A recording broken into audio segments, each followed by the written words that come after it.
ಸಹಯೋಗದಲ್ಲಿ ರಂಗಸಮೂಹ ಸಂಭ್ರಮ ನಾಟಕೋತ್ಸವ ಅಂತ ನಡೀತಾ ಇದೆ. ಇದಕ್ಕೆ ಮೊದಲನೇ ದಿವಸ ಇದು ಚಾಲನೆ ಕೊಡೋದಕ್ಕೋಸ್ಕರ ಬರ್ತಾ ಇದ್ದಾರೆ ನಮ್ಮ ಕನ್ನಡ ಸಂಸ್ಕೃತಿ ಇಲಾಖೆ ಸಹಾಯಕ ನಿರ್ದೇಶಕರಾದಂಥ ಡಾಕ್ಟರ್ ಎಂ ಡಿ ಸುದರ್ಶನ್ ಅವರು, ಮತ್ತು ಮುಖ್ಯ ಅತಿಥಿಗಳಾಗಿ ಬಿ ಎಂ ರಾಮಚಂದ್ರ ಕೃಷ್ಣ ಜನ್ಮನ ಇದ್ದಾರೆ. ಇದರ ಅಧ್ಯಕ್ಷತೆಯನ್ನು ನಾನೇ ವಹಿಸ್ತಾ ಇದ್ದೀನಿ.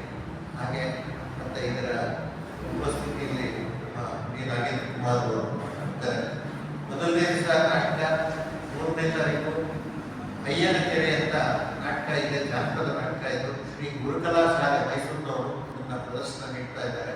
ಈ ನಾಟಕನ ಧನಂಜಯ ಅವರು ನಿರ್ದೇಶನ ಮಾಡ್ತಾ ಇದ್ದಾರೆ. 2ನೇ ದಿವಸ 4ನೇ ತಾರೀಕು ಮಂಗಳವಾರ ಅಮೋಘ ಅಶ್ವತ್ಥಾಮ ಅಂತ ರಾಜಾನಂದ್ ಅವರು ಬರೆದಿರುವಂಥದ್ದು. ಇವರು ಚಲನಚಿತ್ರ ರಂಗಭೂಮಿಯ ಶ್ರೇಷ್ಠ ನಟರು. ಅವರು ರಚನೆ ಮಾಡಿದಂಥ ಅಮೋಘ ಅಶ್ವತ್ಥಾಮ ನಾಟಕ ಇದೆ. ಈ ನಾಟಕನ ನಾಗೇಂದ್ರ ಕುಮಾರ್ ಅವರೇ ನಿರ್ದೇಶನ ಮಾಡಿದ್ದಾರೆ. ಹಾಗೆ ಕೊನೆಯ ದಿವಸ 5ನೇ ತಾರೀಕು ಬುಧವಾರ ರಂಗಬಂಡಿ ಗಡ್ಡ ಅಳವಳ್ಳಿಯವರು ಇವರು ಅಳಿಲು ರಾಮಾಯಣ ಮಕ್ಕಳ ನಾಟಕವನ್ನು ಮಾಡ್ತಾ ಇದ್ದಾರೆ. ಈ ನಾಟಕನ ಮಧು ಅಳವಳ್ಳಿ ನಿರ್ದೇಶನ ಮಾಡ್ತಾ ಇದ್ದಾರೆ.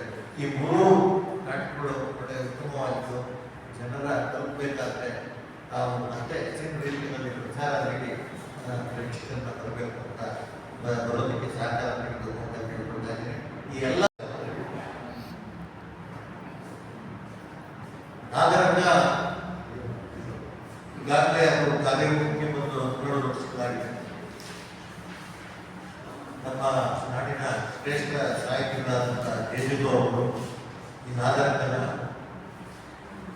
ಅವರ ಒಂದು ಸ್ವಾಸ್ಥ್ಯದಿಂದ ಚಾಲನೆ ನೀಡಿ ಇದಕ್ಕೊಂದು ರೂಪುರೇಷೆನ ಅವರು ಉಗಾದಿ ಹಾಕಿದ್ದಾರೆ.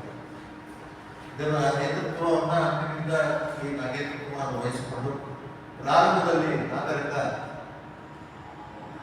ರಂಗಸಂಗೀತಕ್ಕೆ ಹೆಚ್ಚು ಒತ್ತು ಕೊಟ್ಟುಕೊಂಡು ಅದಕ್ಕೆ ನಾಗರಿಕ ಅಂತಲೇ ಅವರು ಅದಕ್ಕೆ ಒಂದು ಸಂಸ್ಥೆಗೆ ನಾಮಕರಣ ಮಾಡಿದ್ದಾರೆ.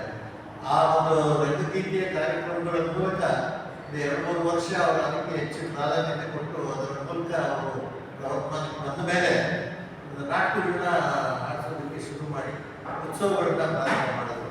ಈ ನಾಗರಿಕರ ಮೂಲಕ ಅವರೇ ನಾಗರಿಕರ ಸಂಸ್ಥೆ ಏನಿದೆ ಹಲವಾರು ಪೌರಾಣಿಕ ನಾಟಕಗಳನ್ನ ವ್ಯಾಪಕ ನಾಟಕಗಳನ್ನ ಹಮ್ಮಿಕೊಂಡು ನಮ್ಮ ಮೈಸೂರಿನಲ್ಲಿ ಜನರಾದಾಗ ಕನ್ನಡ ಮತ್ತು ಸಂಸ್ಕೃತಿ ಇಲಾಖೆ ಕಳೆದ 10 ವರ್ಷದಿಂದ ಇದಕ್ಕೆ ಸಹಾಯವನ್ನು ನೀಡ್ತಾ ಬಂದಿದೆ.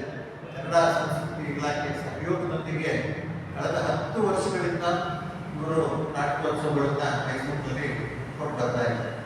ಈಗಾಗಲೇ ಮೈಸೂರಿನಲ್ಲಿ ಬೇರೆ ಬೇರೆ ಸಂಸ್ಥೆಗಳು ಮಾಡ್ತಾ ಇರುವಂಥ ಒಂದು ಪ್ರಾಯೋಗಿಕ ನಾಟಕಗಳು, ಒಂದು ಸಾಮಾಜಿಕ ನಾಟಕಗಳು, ಈ ಥರ ಒಂದು ನಾಟಕಗಳಿಗೆ ಹೆಚ್ಚಿನ ಪ್ರಾಧಾನ್ಯತೆ ಕೊಟ್ಟು ಮಾಡ್ತಾ ಇದ್ದರೆ ನಾಗರಂಗ ಹೆಚ್ಚು ಒಟ್ಟು ಪೌರಾಣಿಕ ಮತ್ತು ಸಾಹಿತ್ಯಿಕ ನಾಟಕಗಳಿಗೆ ಕೊಟ್ಟದ್ದು 10 ವರ್ಷಗಳಲ್ಲಿ ಅಷ್ಟೇ ಅವರು ಆಡಿಸಿರುವಂಥ ನಾಟಕಗಳು ಹೆಚ್ಚಿನ ಸಂಖ್ಯೆಯಲ್ಲಿ ಇರೋದೇ ಪೌರಾಣಿಕ ಹಾಗೂ ಸಾಹಿತ್ಯಿಕ ನಾಟಕ.